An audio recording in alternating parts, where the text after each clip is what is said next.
حضرت سلمان ایک صحابی ہیں ابو درداء رضی اللہ تعالیٰ عنہ۔ جب آپ مدینہ تشریف لائے تو آپ نے جو اسلامی بھائی چارہ قائم کروایا تھا، فلاں فلاں کا بھائی، فلاں فلاں کا بھائی، تو آپ نے ان دو ساتھیوں کو کہا تم بھی ایک دوسرے کے اسلامی بھائی ہو۔ تو حضرت سلمان حضرت ابو درداء کے گھر گئے تو وہاں پر جو ان کی اہلیہ تھی، دیکھا کہ انہوں نے جو کپڑے پہنے ہوئے ہیں وہ میلے کچالے، نظر آ رہا ہے کہ جس طرح بندہ اپنی کیئر نہیں کر رہا۔ تو حضرت سلمان رضی اللہ تعالیٰ عنہ نے ابو درداء کی بیوی ان سے کہا میری بہن یہ آپ نے اپنا کیا حال بنا رکھا ہے؟ تو وہ عورتیں حیا والی بھی تھیں اور ڈیلنگ بھی ان پر اخیر تھی۔ انہوں نے کوڈ ورڈز میں ایک بات کی، کہنے لگیں تمہارے بھائی کو ہم سے کوئی غرض نہیں ہے، بس اتنی بات کی۔ اس سے ساری بات سمجھ آ گئی کہ جب خاوند توجہ نہیں دے رہا تو پھر میری تیاریاں، صفائیاں، ستھرائیاں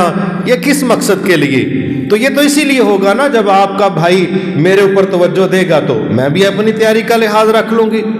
بہرحال پوچھا ہوتا کیا ہے؟ کہتی ہیں دن کو روزہ رکھ لیتے ہیں اور رات کو تہجد پڑھتے رہتے ہیں، یہ شیڈول ہے ابو درداء رضی اللہ تعالیٰ عنہ۔ تو اتنی دیر میں دن کے وقت ہی ابو درداء رضی اللہ تعالیٰ عنہ بھی تشریف لے آئے۔ انہوں نے آ کے کھانا بنوایا، اب بھی مغرب نہیں ہوئی، دن کا وقت تھا، تو کھانا میزبان نے مہمان کے سامنے رکھ دیا اور ابو درداء حضرت سلمان کو کہنے لگے کھانا کھاؤ بھائی۔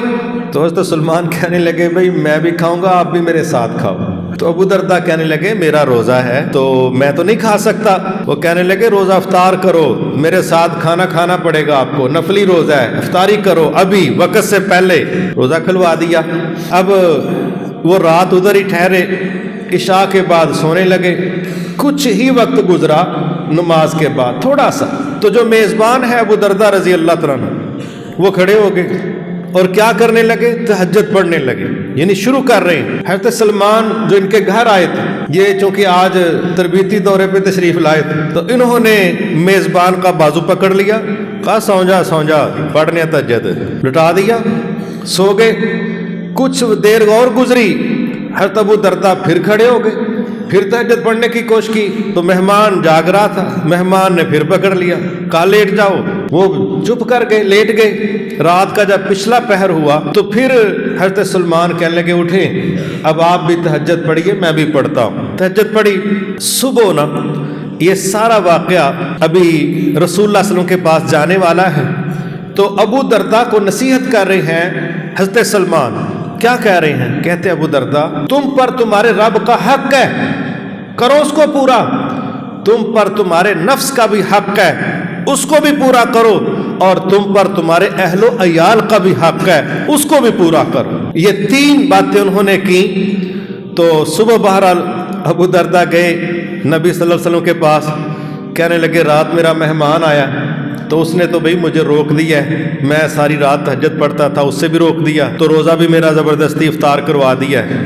تو یہ مجھے باتیں حضرت سلمان نے کہی ہیں کہ یہ تین حقوق ہیں، تینوں کا لحاظ رکھو۔ تو آپ نے فرمایا سلمان نے سچ کہا ہے، سلمان نے جو کہا ہے، جو کیا ہے بالکل صحیح کیا ہے، میں سرٹیفائی کرتا ہوں، میں سٹیمپ لگاتا ہوں، بالکل انہوں نے صحیح کیا ہے۔